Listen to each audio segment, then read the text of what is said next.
Assalamualaikum warahmatullahi wabarakatuh. Perkenalkan, nama saya Eka Nurul Khairiyah dengan NIM 20205316.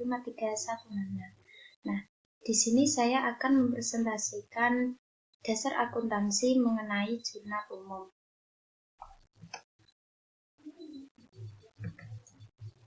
Yang pertama ada fungsi jurnal. Fungsi jurnal di sini meliputi fungsi analisis, fungsi pencatatan, fungsi historis. Nah, fungsi analisis yaitu menentukan perkiraan yang didebit dan perkiraan yang dikredit serta jumlahnya masing-masing. Yang kedua, fungsi pencatatan, mencatat transaksi keuangan dalam kolom debit dan kredit serta keterangan yang perlu. Yang ketiga, fungsi historis. Fungsi historis adalah mencatat aktivitas perusahaan secara kronologis. Selanjutnya, apa sih yang dinamakan jurnal itu? Jurnal adalah catatan sistematis dan kronologis dari transaksi-transaksi keuangan dengan menyebutkan rekening yang akan didebit atau dikredit disertai jumlahnya masing-masing dan referensinya. Selanjutnya, ada bentuk jurnal. Di sini bentuk jurnal, kolomnya seperti ini. Komponennya berupa tanggal, rekening atau keterangan, terus ref, terus debit, kredit. Kemudian, bentuk jurnal itu ada yang kayak gini juga ya. Inilah bentuknya. Kemudian, dari toko bangunan Jaya Abadi, jurnal umumnya bentuk seperti ini ya. Kemudian ada satu kasus. Pada tanggal 1 Januari 2002, Tuan Raka menyetorkan uang ke PT Aji Mumpung sebesar 500 juta sebagai setoran modal. Nah, di sini kasnya bertambah 500 juta, modal bertambah 500 juta karena Tuan Raka menyetorkan uang ke PT Aji Mumpung sebesar 500 juta sebagai setoran modal. Kemudian, kalau dimasukkan ke dalam bentuk T, kasnya 500 juta, modal Tuan Raka 500 juta. Kemudian bentuk jurnalnya seperti ini.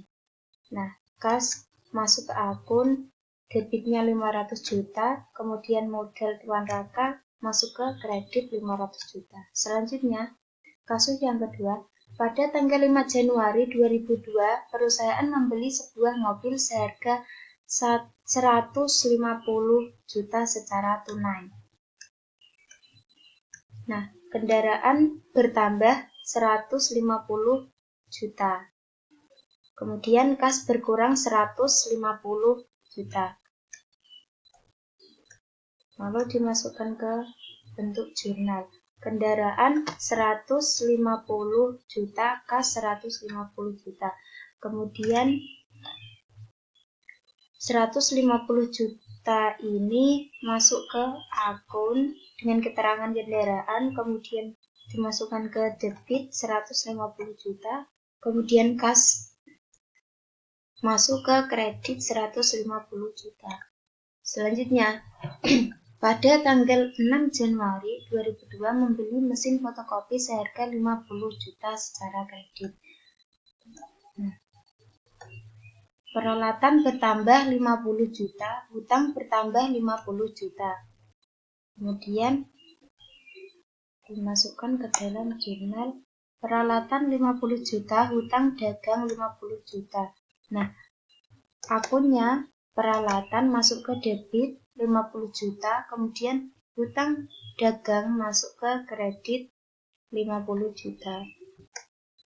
Selanjutnya pada tanggal 15 Januari 2002 dibayar beban telepon sebesar 1 juta.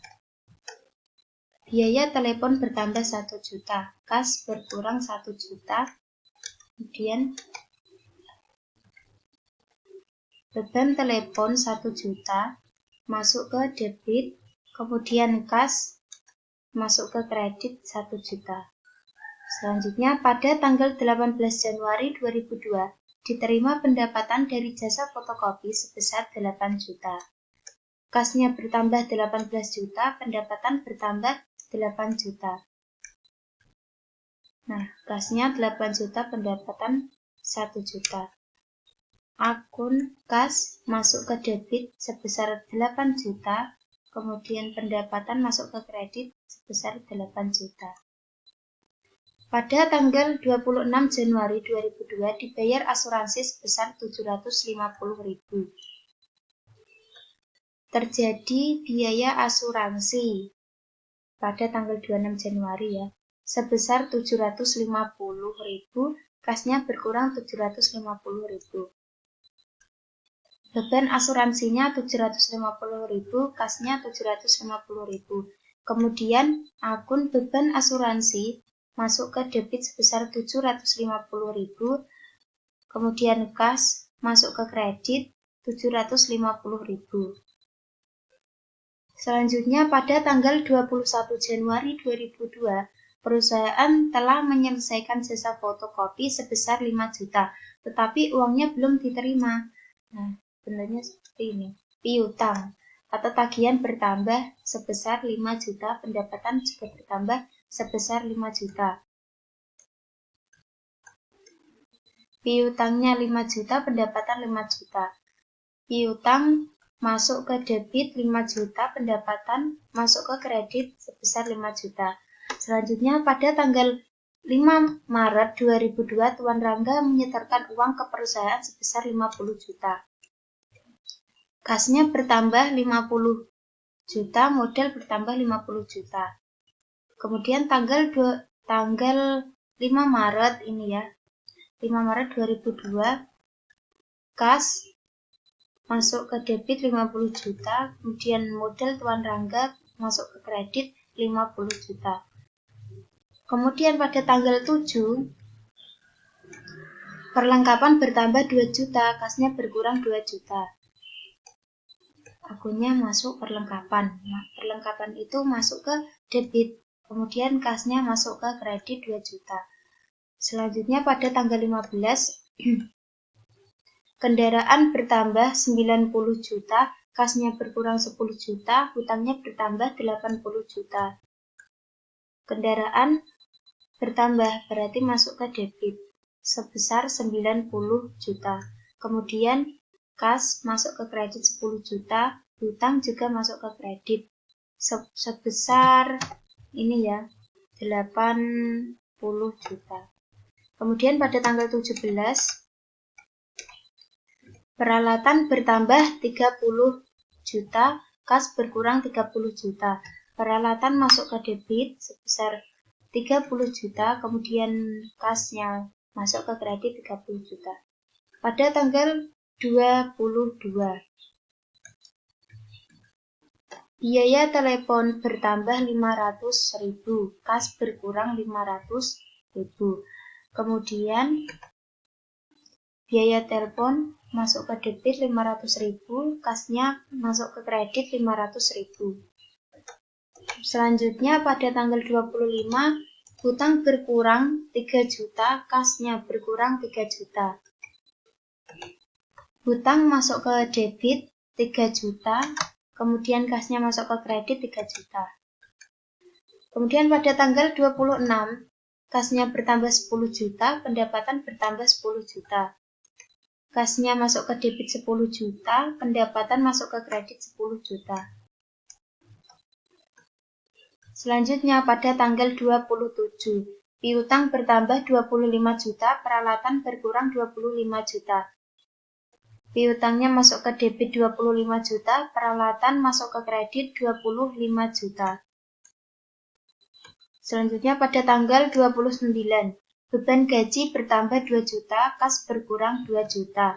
Beban gaji masuk ke debit sebesar 2 juta, kasnya masuk ke kredit sebesar 2 juta. Nah, ini bentuk jurnalnya.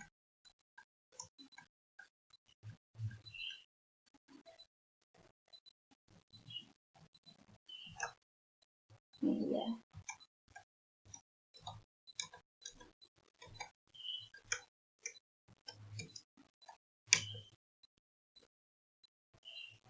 Ini bentuk jurnal dari yang saya jelaskan sebelumnya tadi ya. Ini tabelnya.